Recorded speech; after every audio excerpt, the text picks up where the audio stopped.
Je ne crois pas, pour ma part, qu'il faille inventer de nouveaux textes, de nouvelles lois, de nouvelles normes pour aller traquer dans les sorties scolaires celles et ceux qui peuvent avoir des signes religieux. Ça, c'est l'erreur à ne pas faire.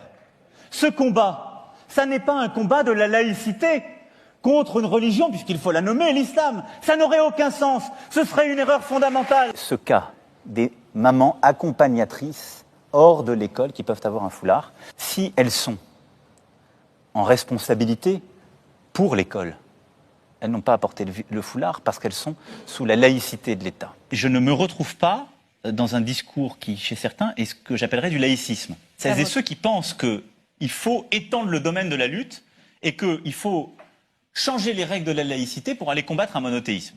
Je crois que c'est une erreur profonde. Parce que, au fond, ce n'est pas la laïcité dont les gens parlent ce faisant. Ils parlent de leur rapport à l'islam. Je décide de façon très claire, et je l'assume, sous l'autorité du Premier ministre et avec l'ensemble du gouvernement, de faire évoluer le portage de la laïcité. Un observatoire, ce n'est plus un outil qui est adapté.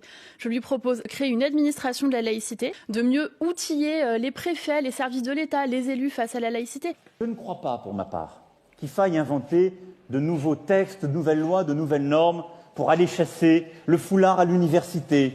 Cette administration de la laïcité, je pense qu'elle est nécessaire. Moi, je crois que le combat contre l'islamisme radical, il doit être une priorité.